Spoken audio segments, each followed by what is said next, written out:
Right ఇక details చూస్తే జయశంకర్ భూపాలపల్లి జిల్లా కాళేశ్వరంలో సరస్వతి అంత్య పుష్కరాల ముగింపు వేడుకలు అత్యంత వైభవంగా జరిగాయి. పుష్కరాల చివరి రోజైన నేడు రాష్ట్ర మంత్రి గడ్డం వివేక్ వెంకటస్వామి పెద్దపల్లి ఎంపీ గడ్డం వంశీకృష్ణతో కలిసి పవిత్ర త్రివేణి సంగమంలో పుణ్యస్నానం ఆచరించారు. అనంతరం నదీమ తల్లికి వారు ప్రత్యేక పూజలు నిర్వహించారు. ఈ సందర్భంగా శ్రీ కాళేశ్వరం ముక్తేశ్వర స్వామి ఆలయానికి చేరుకున్న మంత్రి ఎంపీలకు రాజగోపురం వద్ద ఆలయ అధికారులు వేద పండితులు పూర్ణ కుంభంతో ఘన స్వాగతం పలికారు. ఆలయంలో స్వామివారికి పంచామృత అభిషేకాలు ప్రత్యేక అర్చనలు చేసిన అనంతరం వేద పండితులు వారికి తీర్థ ప్రసాదాలు అందించి శేషవస్త్రాలతో ఘనంగా సత్కరించారు.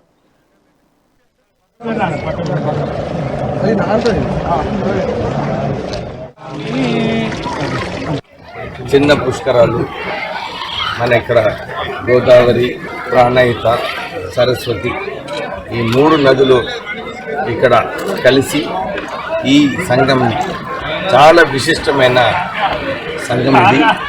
దీంట్లో చిన్న పుష్కరాలు మనమందరం కూడా జరుపుకుంటున్నాం. పెద్దెత్తున ఇంత ప్రొద్దున కూడా ఇంతమంది ఇక్కడికి వచ్చి ఈ భక్తి ఏదైతే ఉందో ప్రజలందరూ కూడా భక్తిలో ఉండి వారు ప్రజలకు మేలు కావాలని చెప్పి అందరూ కూడా కోరుకుంటున్నారు.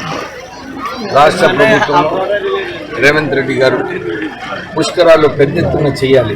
ఈ గోదావరి పుష్కరాలు ఏదైతే వచ్చే సంవత్సరం జరుపుకుంటామో ఇది పెద్ద ఎత్తున చేయాలని చెప్పి సుమారు 1000 కోట్ల రూపాయలు ఎక్కడైతే గోదావరి నది పారుతుందో అక్కడ అన్ని చోట్ల కూడా ఇక్కడ మన ప్రత్యేకంగా కాళేశ్వరంలో, చెన్నూరులో, గూడూరులో, ధర్మపురిలో ఎక్కడైతే గోదావరి పారుతుందో ఇక్కడ అన్ని చోట్ల కూడా పెద్ద ఎత్తున పుష్కరాలు చేయాలని చెప్పి రాష్ట్ర ప్రభుత్వం నిర్ణయం తీసుకోవడం జరిగింది. మంత్రివర్యులు వివేక్ గారితో చిన్న పుష్కరాలు అంత్య పుష్కరాలు రావడం జరుగుతున్నది. పారిపల్లి కాలభైరవుడి ఆశీర్వాదంతో ఈరోజు త్రివేణి సంఘం, గోదావరి, ప్రాణహిత, సరస్వతి త్రివేణి సంఘంలో ఈరోజు పుష్కర స్నానం చేయడం జరిగింది.